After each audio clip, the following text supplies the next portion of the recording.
If you could see right now, it's so pretty. The sky is so nice. Okay, so I've been away for a few weeks and I'm back with another video, and today I'm going to talk about why I love Germany so much and why I love the language and why I want to keep doing it until I die. Yeah, I could say that. So let's start. A few little things I love about Germany. I'm going to dispel the usual things of angry sounding language, great politics and Oktoberfest and drinking loads, because you kind of already get the picture. If you know a lot about Germany, you'll already know. So I'm going to say the little things that people don't really think about, usually anyway, about Germany. So first of all, Christmas for me in Germany, or even in Switzerland or Belgium or wherever I've been so far, has been amazing. I've been to Cologne and I've been to Bonn with a school in Germany, and that was around the 11th of December, I think, and honestly it was probably one of the best holidays I've ever had.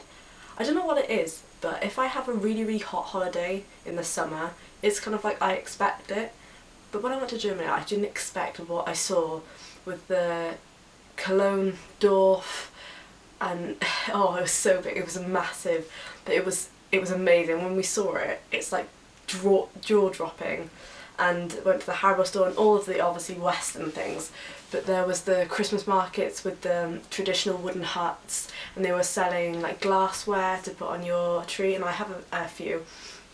Oh yeah, it was really nice, and we got the usual ones of a potato waffle, and obviously we got Lebkuchen and yeah, Spätzle and mezzo mix and all of my favourite kind of drinks now. I do that now. When I go to Nando's or something, I always get Fanta and Coke mixed together into one drink. And that might sound disgusting, it looks like sludge, but it tastes so good.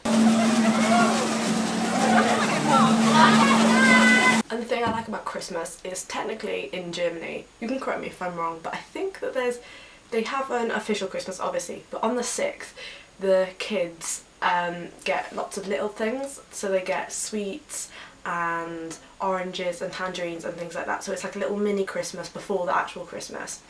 And the thing I like, which I've seen a lot now, obviously in Western places and in Britain especially, people put their trees up in November, and it's so frustrating.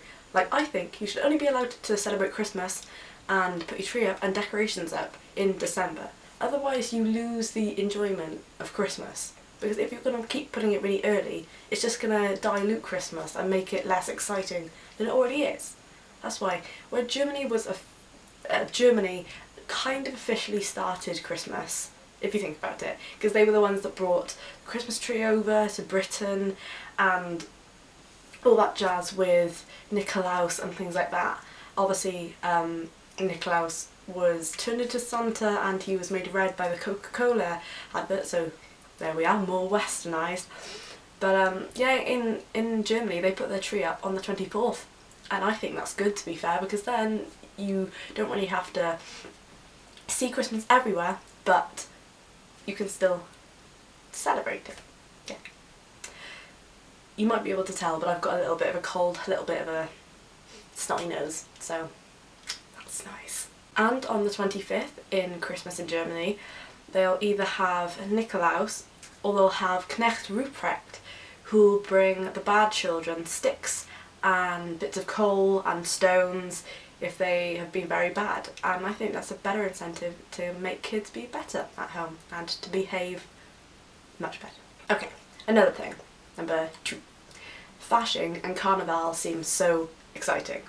Basically, Fasching is like a celebration that they usually have in February, but it can start in November, November-y time, and it's really, really cool. They celebrate it with masks and, like they do in Germany, alcohol, and yeah, they have, it's like a traditional carnival that you'd have in like the Caribbean or something, but it's more obviously German, and they have the what they call the floats that go along the river, that they have like celebrations and music and lots of food and things like that.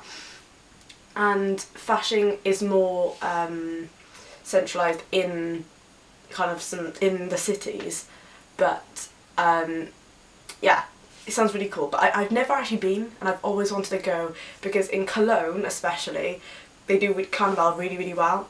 And obviously I've been to Cologne now for the Christmas market, but I really, really want to go for Fasching or Carnival, whatever you fancy.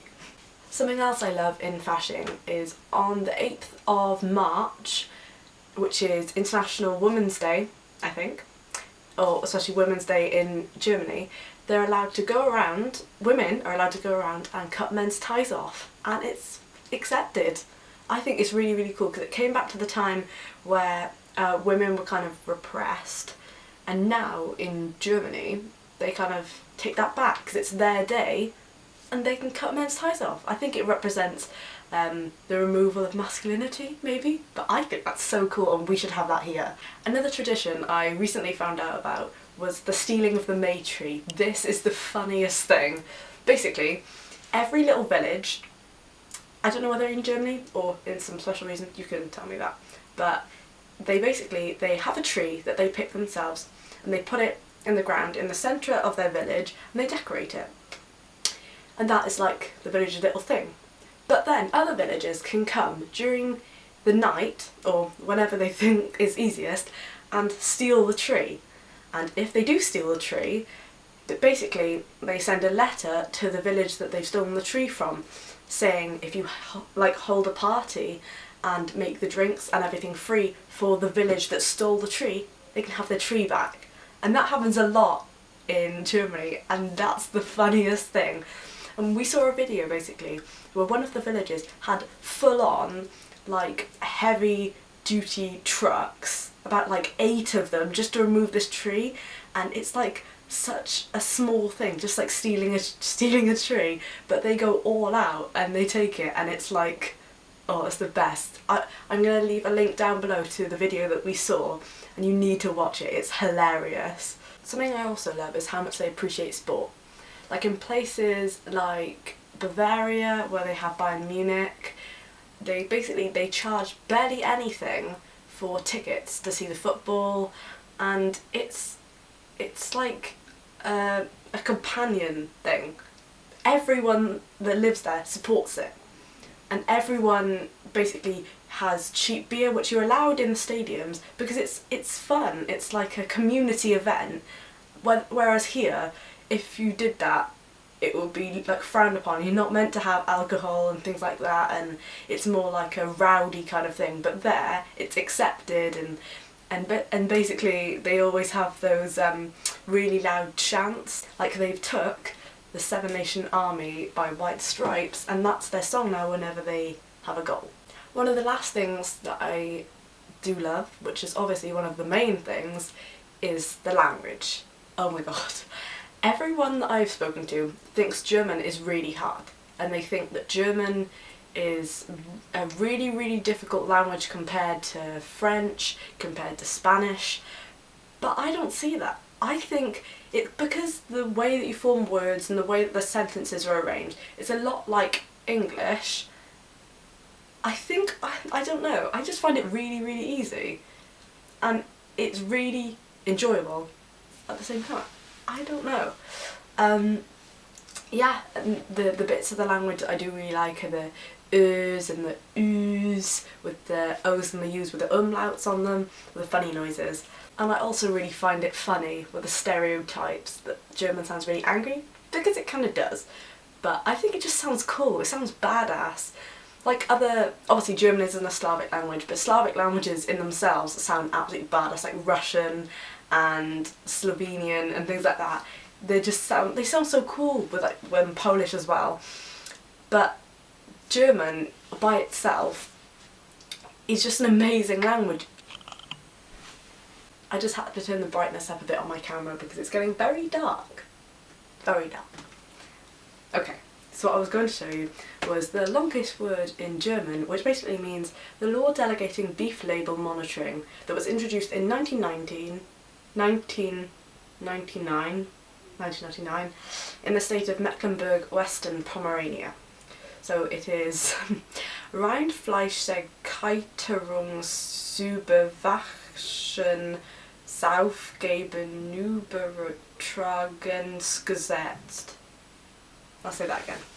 Reinfleischigkeiterungsüberwaschens aufgeben übertragens gesetzt. It's this. Let me zoom in.